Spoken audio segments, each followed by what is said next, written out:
तो आज के क्लास का टॉपिक है हम लोग का वैलेंस बॉन्ड थ्योरी। देखिए ये केमिकल बॉन्ड में बहुत ही इंपॉर्टेंट एक थ्योरी आ जाता है जिसका वेटेज बहुत ज़्यादा होता है। वैलेंस बॉन्ड थ्योरी आज हम लोग डिस्कस करने वाले हैं, ठीक है। तो वैलेंस बॉन्ड थ्योरी दो तरह का होता है। पहला होता है इसमें हम लोग एक बोलते हैं आपका ओवरलैपिंग थ्योरी, ठीक है। ओवरलैपिंग थ्योरी को पहले हम लोग पढ़ेंगे। और दूसरा होता है इसमें हाइब्रिडाइजेशन थ्योरी, ठीक है। तो hybridisation theory and overlapping theory, दो तरह के थ्योरीज को हम लोग वैलेंस बॉन्ड थ्योरी के अंदर में पढ़ते हैं। आज की क्लास में हम लोग ओवरलैपिंग थ्योरी को कंप्लीट पढ़ेंगे, ठीक है। तो चलिए शुरू करते हैं ओवरलैपिंग थ्योरी। मैं संजय सर आप सभी लोगों का फोकस जेईई नीट के यूट्यूब चैनल पे स्वागत करता हूं, ठीक है। टॉपिक है ओवरलैपिंग थ्योरी। हाइब्रिडाइजेशन थ्योरी को हम लोग बाद में अगले क्लास में डिस्कस करेंगे। आज हम लोग सिर्फ ओवरलैपिंग थ्योरी पे रहेंगे। अब देखिए ओवरलैपिंग थ्योरी को दो बंदे, ठीक है, एक का नाम था हिटलर और दूसरे का नाम था लंडन। तो हिटलर और लंडन ने इस ओवरलैपिंग थ्योरी को इंट्रोड्यूस किया था to explain that how a covalent bond formed. एक कोवेलेंट बॉन्ड कैसे बनता है, इस चीज को एक्सप्लेन करने के लिए हिटलर एंड लंडन नाम के दो साइंटिस्ट ने इस थ्योरी को प्रपोज किया था, ठीक है। इस थ्योरी में कुछ एक जो भी बातें बताई गई थी उन सारे बातों को कुछ एक पॉइंट्स के फॉर्म में हम लोग पढ़ते जाएंगे।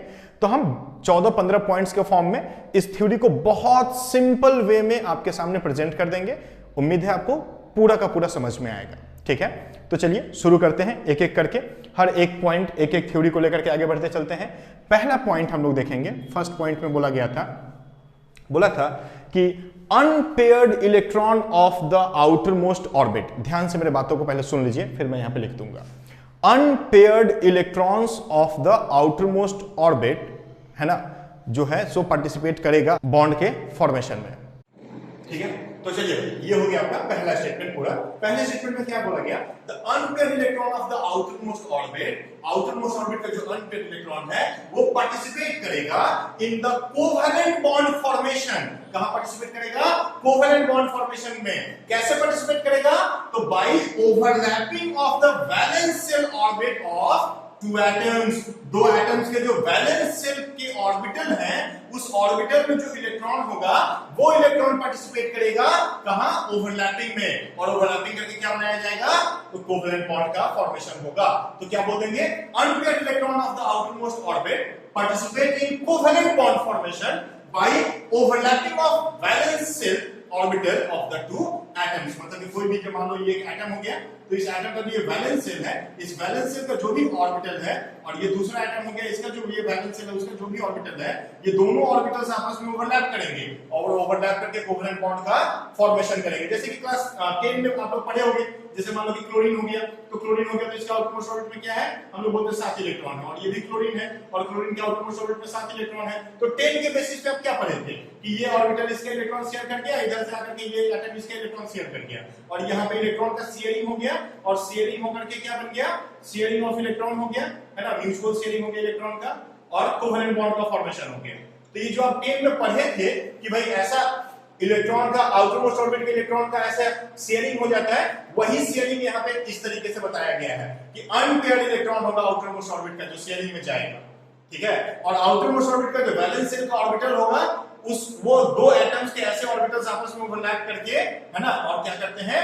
कोवेलेंट बॉन्ड का फॉर्मेशन करते हैं। तो ये तो हो गया पहला पॉइंट। दूसरे पॉइंट में क्या बोला गया? चलिए देखते हैं। सेकंड पॉइंट में बोला गया if there is a paired electron, if there is a overlapping, ठीक है। तो देखिए क्या बोला गया सेकंड पॉइंट में, if there is a paired electron in the outer most orbit, है ना, अगर एक एटम के आउटर मोस्ट ऑर्बिट में एक पेयर्ड इलेक्ट्रॉन है, जैसे पहले पॉइंट में क्या बोला गया था कि unpaired electron of the outer most orbit, और अगर किसी भी एटम के आउटर मोस्ट ऑर्बिट में एक पेयर्ड इलेक्ट्रॉन है तो वो पेयर्ड इलेक्ट्रॉन पहले कहां जाएगा? पहले वो अपने एक्साइटेड स्टेट में जाएगा और अनपेयर्ड होगा। तो if there is a paired electron in the outer most orbit, क्या हो जाएगा?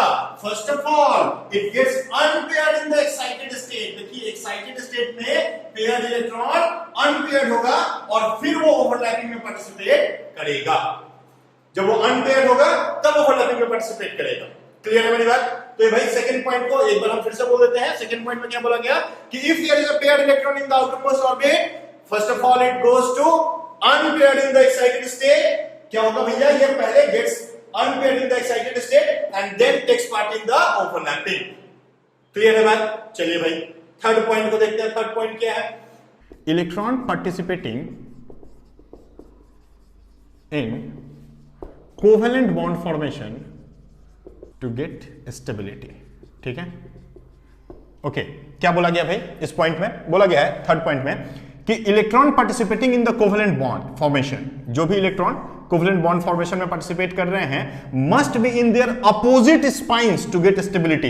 देखो अपोजिट स्पाइंस में होना पड़ेगा, मतलब कि अगर एक क्लॉकवाइज है तो दूसरे को एंटी क्लॉकवाइज होना पड़ेगा। मतलब कि सपोज ये मेरा एस सब ऑर्बिट है और यहां पे एक इलेक्ट्रॉन ऐसा है क्लॉकवाइज डायरेक्शन में है, और ये दूसरा मेरा एस सब ऑर्बिट है और यहां का इलेक्ट्रॉन एंटी क्लॉकवाइज होना चाहिए ओवरलैपिंग के टाइम पे। मतलब कि अगर ये दोनों आपस में ओवरलैप करते हैं तो यहां पे इलेक्ट्रॉन्स को क्या होना पड़ेगा? ऐसे अपोजिट स्पाइंस में होना पड़ेगा। अपोजिट स्पाइंस में होने की वजह से उनको क्या मिल जाएगा? बहुत ज्यादा स्टेबिलिटी मिल जाएगा। सेम स्पाइन में होगा तो रिपल्सन की वजह से स्टेबिलिटी कम हो जाएगा। तो क्या बोला गया कि electron participating in the covalent bond formation, कोई भी इलेक्ट्रॉन जो कोवेलेंट बॉन्ड फॉर्मेशन में पार्टिसिपेट कर रहा है उस इलेक्ट्रॉन को क्या होना पड़ेगा? उसके इलेक्ट्रॉन्स को भाई अपोजिट स्पाइंस में होने ही पड़ेंगे। मतलब कि एक क्लॉकवाइज होगा तो दूसरे को एंटी क्लॉकवाइज होना पड़ेगा। ठीक है, चलिए बढ़िया। आते हैं फोर्थ पॉइंट की तरफ। फोर्थ पॉइंट में क्या बोला गया? फोर्थ पॉइंट में क्या बोला गया है कि orbitals comes close to each other, orbitals comes close to each other, comes close to each other in which there is maximum overlapping। ठीक है, ये आपको ध्यान में रखना है। ठीक है, फटाफट से पॉइंट्स को नोट करते रहिएगा। क्या बोला गया कि orbitals comes close to each other on the internuclear axis. देखो जैसे कि ये एक ऑर्बिटल हो गया, मान लेते हैं एस ऑर्बिटल, ये एक ऑर्बिटल हो गया एस ऑर्बिटल, ये इसका न्यूक्लियस हो गया, ये इसका न्यूक्लियस हो गया। इस दोनों के न्यूक्लियस को टच करके खींचा गया इमेजिनरी लाइन, दोनों ही ओवरलैपिंग ऑर्बिटल्स के न्यूक्लियस को टच करके खींचा गया इमेजिनरी लाइन क्या कहलाता है? Internuclear axis. तो भैया orbitals comes close to each other on the internuclear axis from the direction in which there is maximum overlapping. Orbitals एक दूसरे के क्लोज आएंगे, किस पे? इंटरन्यूक्लियर एक्सिस पे। कैसे? ऐसे डायरेक्शन में क्लोज आएंगे कि मैक्सिमम ओवरलैपिंग को किया जा सके, क्योंकि जितना ज्यादा ओवरलैपिंग होता है उतना ज्यादा स्ट्रॉन्ग कोवेलेंट बॉन्ड बनता है। मान लेते हैं जैसे कि ये px हो गया, ये भी एक px हो गया, तो भाई ये इसका एक्सिस, ये इसका एक्सिस, मतलब न्यूक्लियस, और ये न्यूक्लियस को टच करके खींचा गया लाइन जिसको क्या बोल देंगे? Internuclear axis. ये दोनों ही आपका जो px और px ऑर्बिटल है ये एक दूसरे के क्लोज आएगा, ऐसे क्लोज आएगा कि ज्यादा से ज्यादा ओवरलैपिंग हो सके। एक्सटेंट ऑफ ओवरलैपिंग ज्यादा चाहिए भाई। क्या ज्यादा चाहिए? Extent of overlapping. तो मैक्सिमम ओवरलैपिंग हो इस डायरेक्शन में एटॉमिक ऑर्बिटल्स इंटरन्यूक्लियर एक्सिस पे आकर के ओवरलैप करते हैं। यह है आपका फोर्थ पॉइंट। क्लियर है एकदम? चलिए फिफ्थ पॉइंट को देखते हैं। क्या है फिफ्थ पॉइंट? तो फिफ्थ पॉइंट में क्या बोला गया? फिफ्थ पॉइंट में बोला गया, अब देखो हम लोग क्या बोल सकते हैं कि भाई ओवरलैपिंग ऐसे होगा, मतलब उस डायरेक्शन में होगा जहां पर मैक्सिमम ओवरलैपिंग मिले, है ना। तो मतलब कि ओवरलैपिंग एक क्या है? डायरेक्शनल नेचर से होगा कि एक डायरेक्शन होगा ओवरलैपिंग होने का एटॉमिक ऑर्बिटल्स का। तो ओवरलैपिंग से जो कोवेलेंट बॉन्ड बनता है वो कोवेलेंट बॉन्ड कैसा नेचर का हो जाएगा? डायरेक्शनल नेचर का हो जाएगा। तो हम लोग फिफ्थ पॉइंट में यही बात करेंगे कि so covalent bonds are directional in nature. क्या बोल देंगे भाई? कोवेलेंट बॉन्ड्स जो होते हैं वो क्या होते हैं? डायरेक्शनल नेचर के होते हैं। याद रखिएगा, बहुत इंपॉर्टेंट पॉइंट होता है। ठीक है, बहुत इंपॉर्टेंट पॉइंट होता है। चलिए सिक्स्थ पॉइंट को देखते हैं। सिक्स्थ पॉइंट में क्या बोला गया? इसमें बोला गया कि ओनली दोज एटॉमिक ऑर्बिटल्स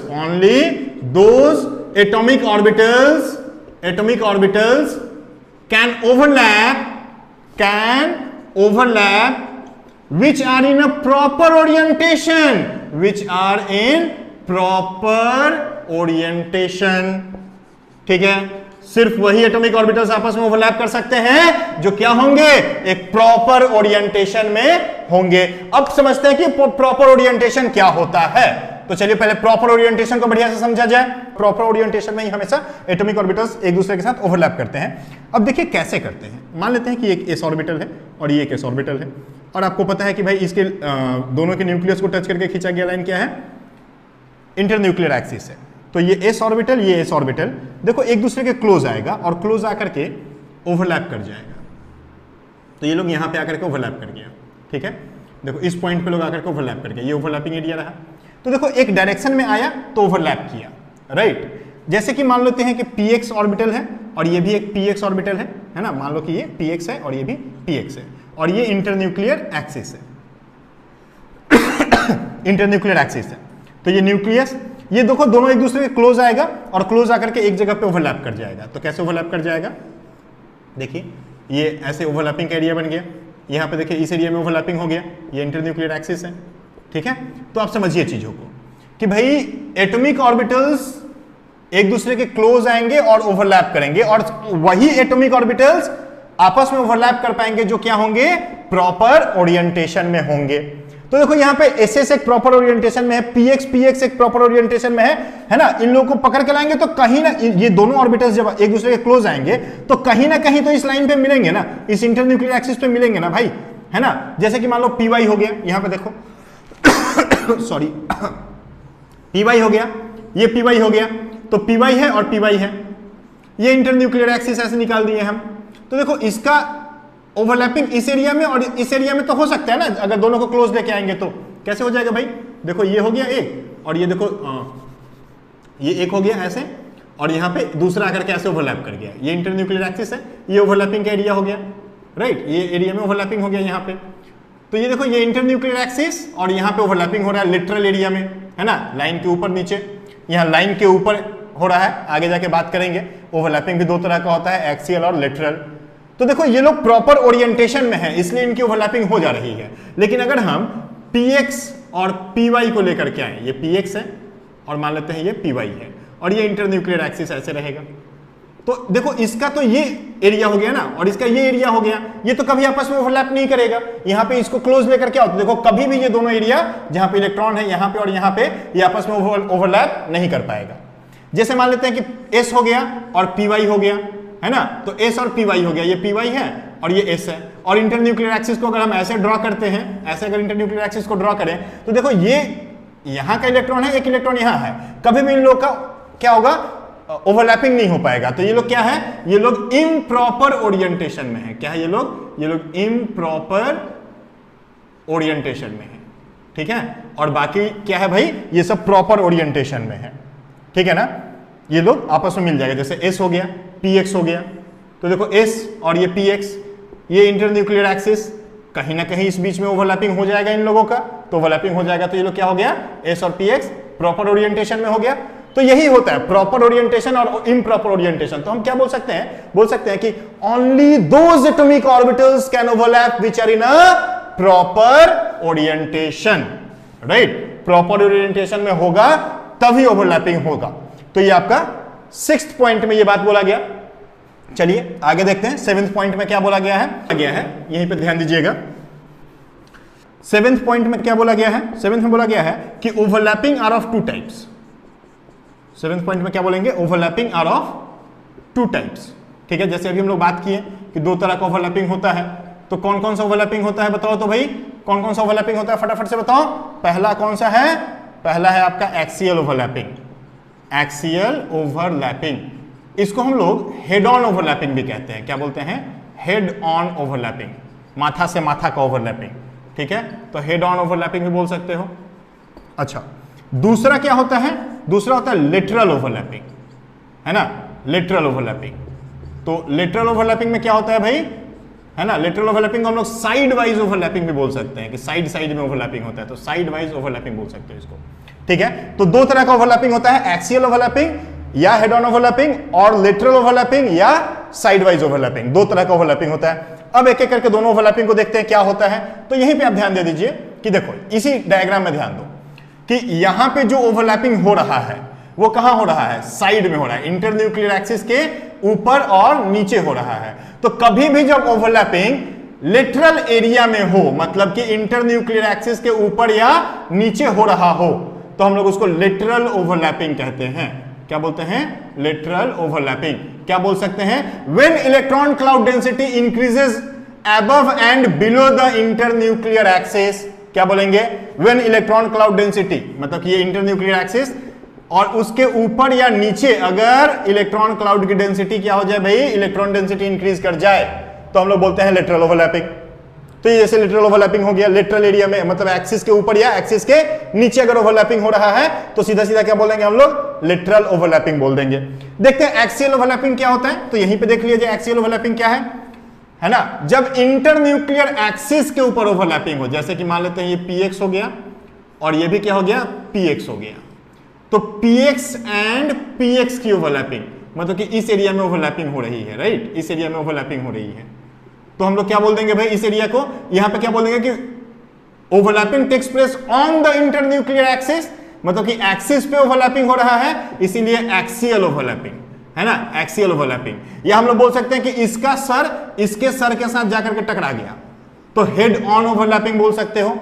तो when electron cloud density increases on the internuclear axis, लिखते रहना भाई, when electron cloud density increases on the internuclear axis it is called axial overlapping, and when electron cloud density increases above and below the internuclear axis, ये internuclear axis है, इसके ऊपर और नीचे अगर इलेक्ट्रॉन क्लाउड की डेंसिटी इंक्रीज कर जाए तो बोलते हैं लेटरल ओवरलैपिंग। तो ये दो तरह की ओवरलैपिंग होती है आपकी, ठीक है। तो ये हो गया आपका 7th पॉइंट कंप्लीट। अब 8th पॉइंट की तरफ आते हैं। 8th पॉइंट का बात करते हैं। 8th पॉइंट में क्या बोला गया, इसमें बोला गया है greater the extent of overlapping, greater the extent of overlapping. Extent का मतलब क्या होता है, परिमाण, कितना ज्यादा अमाउंट में हो रहा है, मतलब कितना ज्यादा एक दूसरे पे ओवरलैप कर रहा है। Greater the extent of overlapping stronger will be the bond, ठीक है, stronger will be the bond, ध्यान रखिएगा, stronger will be the covalent bond बोल सकते हो कि एक्सटेंट ऑफ ओवरलैपिंग जितना ज्यादा होगा, एक्सटेंट ऑफ ओवरलैपिंग जितना ज्यादा होगा बॉन्ड उतना स्ट्रांग होगा, कोवेलेंट बॉन्ड उतना स्ट्रांग होगा। क्या बोल सकते हैं भाई, सीधा बोल सकते हैं extent of overlapping directly proportional to strength of bond, strength of covalent bond, ठीक है। ये सीधा सीधा सा बात अपने दिमाग में बैठा के रखिएगा, ये है बहुत इंपॉर्टेंट पॉइंट, बहुत काम आएगा आगे के सारे टॉपिक्स में, अब यही काम आने वाला है, ठीक है। तो ये हो गया पॉइंट नंबर 8। पॉइंट नंबर 8 को एकदम दिमाग में बैठा लीजिए, greater the extent of overlapping stronger will be the bond.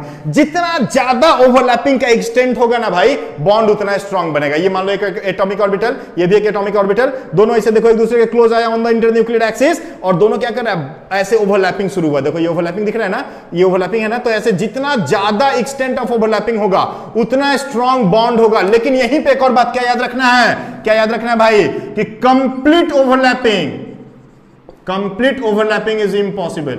ये मत कर देना कि हाँ पूरे ओवरलैप करा देंगे, कि हाँ ये और पूरा ओवरलैप करा दिया और पूरा ओवरलैप करा देंगे तो बहुत स्ट्रांग बॉन्ड हो जाएगा। तो नहीं भैया, complete overlapping is not possible, possible नहीं है। क्यों पॉसिबल नहीं है भाई, इसका न्यूक्लियस यहां है, इसका न्यूक्लियस यहां है, कंप्लीट ओवरलैपिंग कराने जाओगे न्यूक्लियस पास पास में आएगा, पास पास में आएगा तो रिपल्सन शुरू हो जाएगा। तो क्या बोल सकते हैं, complete overlapping is not possible because of internuclear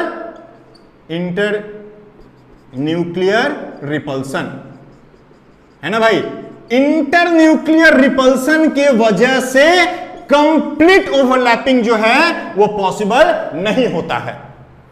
अब देखो, greater the extent of overlapping stronger will be the bond. भैया जितना ज्यादा ओवरलैपिंग होगा बॉन्ड उतना स्ट्रांग होगा, लेकिन कंप्लीट ओवरलैपिंग नहीं हो सकता है क्योंकि इंटरन्यूक्लियर रिपल्सन होगा।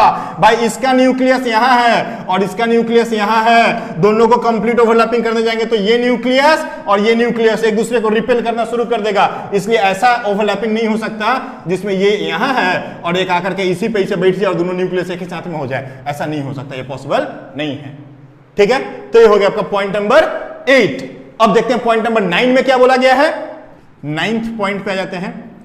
एक्सटेंट ऑफ ओवरलैपिंग जो होता है, एक्सटेंट ऑफ ओवरलैपिंग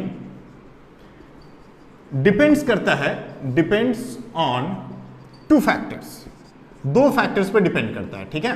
2 फैक्टर्स कौन कौन से होते हैं भाई, तो इसमें जो पहला फैक्टर होता है वो होता है नेचर ऑफ ऑर्बिटल, है ना, नेचर ऑफ ऑर्बिटल। ऑर्बिटल का नेचर कैसा है, जो ऑर्बिटल्स आपस में ओवरलैप करने आ रहे हैं उनका नेचर कैसा है। और दूसरा जो फैक्टर होता है वो होता है नेचर ऑफ ओवरलैपिंग, मतलब कि एक्सियल ओवरलैपिंग है कि लेटरल ओवरलैपिंग है। तो nature of overlapping and nature of orbital.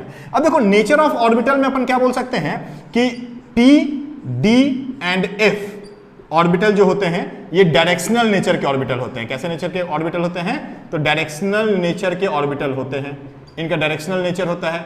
अब भाई डायरेक्शनल नेचर होगा तो ज्यादा ओवरलैप करेगा। अभी हम लोग बात किए थे इस चीज को लेकर के कि डायरेक्शनल नेचर से हमेशा क्या होगा? ज्यादा ओवरलैपिंग होगा। तो डायरेक्शनल नेचर होगा तो मोर ओवरलैपिंग होगा, मोर एक्सटेंट ऑफ ओवरलैपिंग होगा।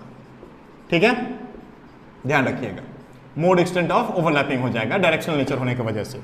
और नेचर अच्छा, इसमें एक और बात करते हैं, एस ऑर्बिटल जो होता है, एस ऑर्बिटल जो होता है, ठीक है, ये क्या होता है? नॉन डायरेक्शनल नेचर का होता है। इसको मिटा देते हैं, यहां पे लिखते हैं। ठीक है, एस ऑर्बिटल जो होता है ये क्या होता है? नॉन डायरेक्शनल नेचर का होता है। तो नॉन डायरेक्शनल नेचर का होने की वजह से, है ना, ये क्या होता है? ये आपका लेस एक्सटेंट ऑफ ओवरलैपिंग को शो करेगा। तो लेस एक्सटेंट ऑफ ओवरलैपिंग होगा यहां पे। ठीक है, लेस एक्सटेंट ऑफ ओवरलैपिंग होगा। ये ध्यान रखिएगा कि भाई P, D and F orbital जो होता है डायरेक्शनल नेचर का होता है तो ज्यादा ओवरलैपिंग शो करेगा, और S ऑर्बिटल जो होता है ये नॉन डायरेक्शनल नेचर का होता है, इसलिए लेस एक्सटेंट ऑफ ओवरलैपिंग यहां पे देखने को आपको मिलेगा। तो नेचर ऑफ ऑर्बिटल्स के ऊपर में एक्सटेंट ऑफ ओवरलैपिंग इस तरीके से डिपेंड करता है। ये दोनों ही बात आप याद रखिएगा। दूसरा हम लोग बात कर देते हैं यहां पे नेचर ऑफ ऑर्बिटल के ऊपर में कैसे डिपेंड करेगा। ठीक है, चलिए, तो यहां पे हम ऊपर लिखते हैं, आप कॉपी करते रहना भाई बढ़िया से। ठीक है, दूसरा क्या बात कर सकते हैं? Nature of orbital, nature of overlapping. ठीक है, तो नेचर ऑफ ओवरलैपिंग पे कैसे डिपेंड करेगा?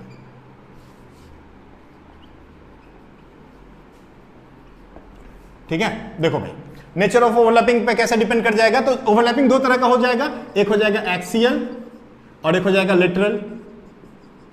अब देखो एक्सियल ओवरलैपिंग में मोर एक्सटेंट ऑफ ओवरलैपिंग होता है ना?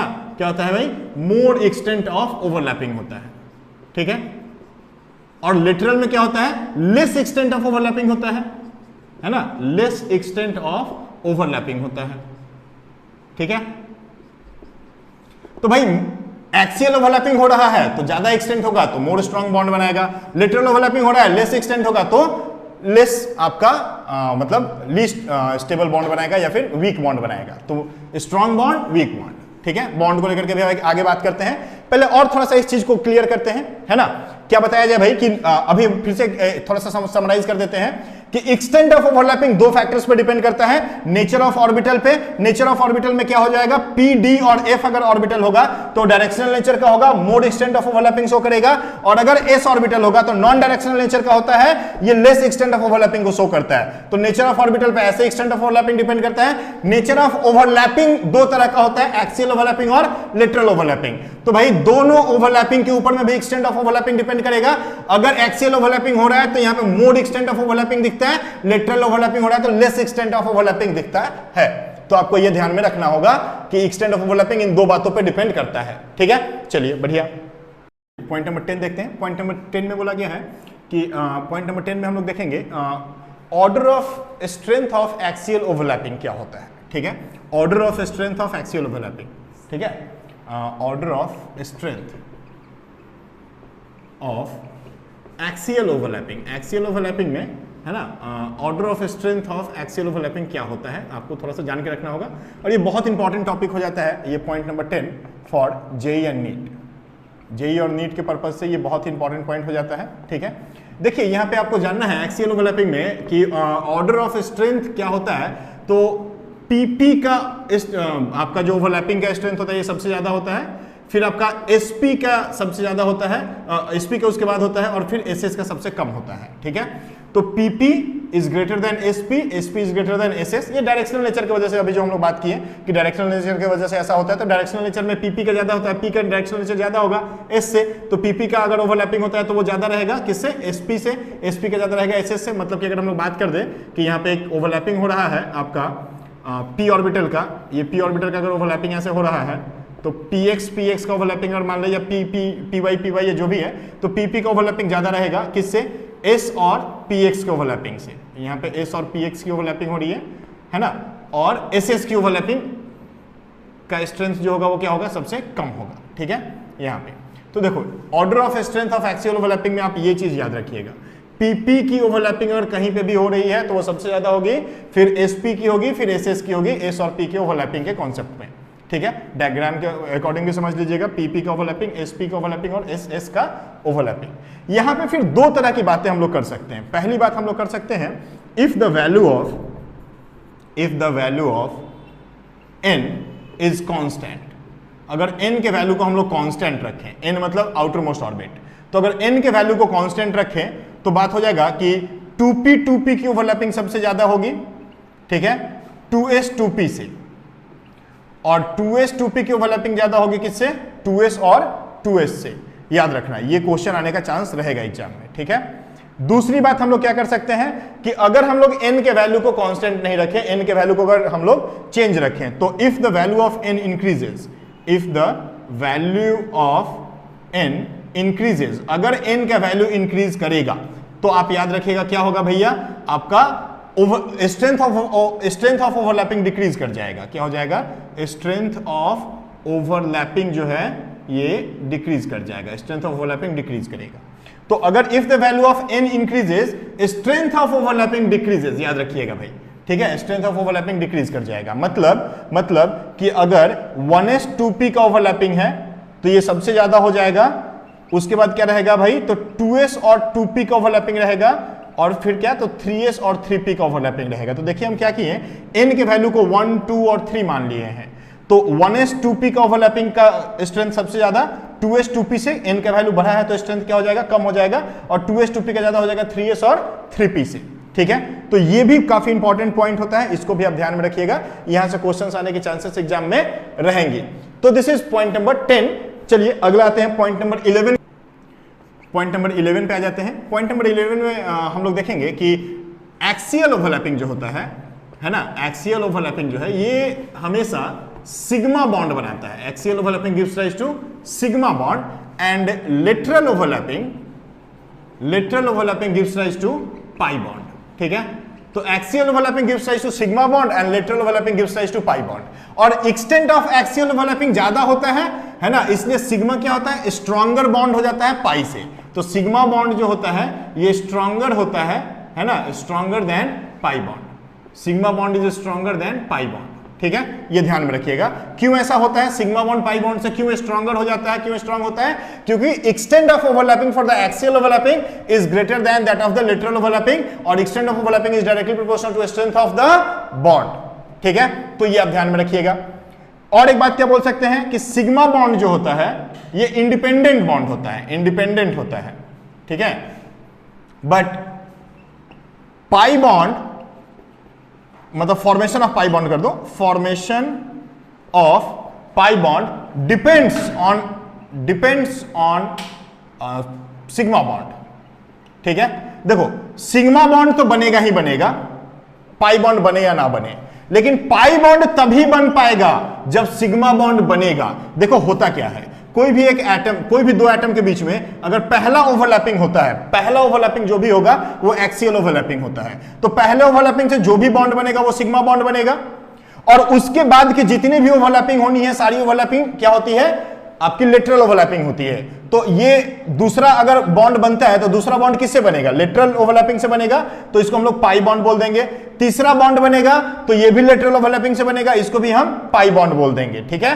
तो क्या बोलते हैं भाई कि पहला बॉन्ड जो भी बनेगा वो सिग्मा होगा, तो हम लोग क्या बोल सकते हैं कि सिग्मा तो बनना ही बनना है भाई, सिग्मा एकदम इंडिपेंडेंट बॉन्ड है, लेकिन पाई डिपेंड करेगा on the formation of sigma. Sigma जब तक नहीं बनेगा तब तक पाई बॉन्ड नहीं बन सकता, तो इसीलिए हम क्या बोलते हैं, sigma bond is independent bond but formation of pi bond depends on the formation of sigma bond, बोल सकते हो।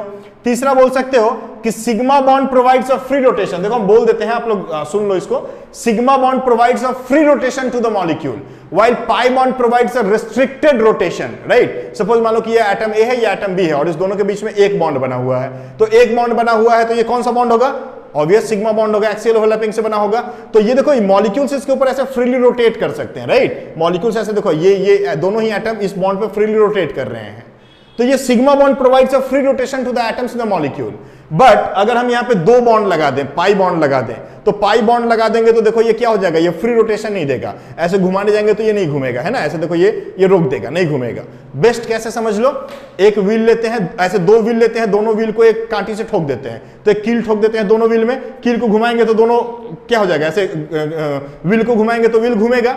लेकिन अगर दो ठो हम लोग कील उसमें ये कर दें, घोप दें, दो कांटी अगर मार देते हैं और अब घुमाएंगे तो व्हील घूमेगा क्या, नहीं, एक व्हील, दो व्हील, एक कांटी घूमेगा। लेकिन एक व्हील, दो व्हील और उसमें दो कांटी मार देंगे तो ये नहीं घूमेगा। समझ में आ रही है क्या बात, नहीं घूमेगा। तो हम लोग क्या बोल सकते हैं कि sigma bond provides a free rotation to the molecules in the free rotation to the atoms in the molecules, but pi bond provides a restricted rotation। याद रखिएगा इस चीज को, ठीक है। तो ऐसे दो तीन जो भी पॉइंट्स हैं, है ना, ये ध्यान रखिएगा। पाई जो होता है वो स्ट्रांग होता है, सिग्मा स्ट्रांग होता है, पाई वीक होता है, सिग्मा इंडिपेंडेंट होता है, पाई डिपेंड करता है सिग्मा के फॉर्मेशन पे, sigma free rotation to the atoms in the molecule provide करता है, लेकिन पाई नहीं करता है। तो ये कुछ difference between sigma and pi होता है, इसको भी आप इसी पॉइंट में रखिएगा और समझ लीजिएगा बढ़िया से, ठीक है। चलिए इसके बाद बात करते हैं कि सिग्मा बॉन्ड मतलब एक्सियल ओवरलैपिंग से सिग्मा बॉन्ड का फॉर्मेशन कहां से हो सकता है, ठीक है। तो सिग्मा बॉन्ड का फॉर्मेशन कहां से होगा ये बात कर लेते हैं, सुनो। तो 12th नंबर है शायद, 12th नंबर पॉइंट पे बात करते हैं। Sigma bond forms by the overlapping of, sigma bond formed by the overlapping of अब कॉन्टेंट्स के ओवरलैपिंग से सिग्मा बॉन्ड बनते चला जाता है, ठीक है। तो चलिए बात कर लेते हैं भाई कि sigma bond formed by the overlapping of किसके ओवरलैपिंग से मिलेगा। तो ये याद रखिए, एस के ओवरलैपिंग से, एस और पी के ओवरलैपिंग से, पी और पी का देखो एक्सियल मतलब कि पीएक्स का ओवरलैपिंग, राइट। तो याद रखिएगा पीएक्स का ओवरलैपिंग या पीपी का जो एक्सियल ओवरलैपिंग होगा वहां से सिग्मा बॉन्ड बनेगा। sp3 और s के ओवरलैपिंग से बनता है, sp2 और s के ओवरलैपिंग से, sp3 के ओवरलैपिंग से, sp3 का sp2 के साथ ओवरलैपिंग और sp का sp के साथ ओवरलैपिंग हो तो यहां पे क्या बनेगा भाई, यहां से सिग्मा बॉन्ड का फॉर्मेशन होता है। और यहां से क्वेश्चन भी जेईई और नीट में आता है। तो भाई ये है आपका वैलेंस बॉन्ड थ्योरी के बारे में लगभग सब कुछ, ठीक है। तो देखो हम लोग बात किए थे वैलेंस बॉन्ड थ्योरी में दो तरह का थ्योरी, ओवरलैपिंग कॉन्सेप्ट और हाइब्रिडाइजेशन कॉन्सेप्ट। तो ओवरलैपिंग कॉन्सेप्ट में अराउंड ऑफ हम लोग 12 पॉइंट्स को देखे हैं, आप लोग ये फटाफट से सब कुछ देख लो, ठीक है। और अगले क्लास में हम लोग फिर हाइब्रिडाइजेशन थ्योरी के ऊपर में बात करेंगे, ठीक है। चलिए, thank you, I really appreciate your time, thank you so much, धन्यवाद।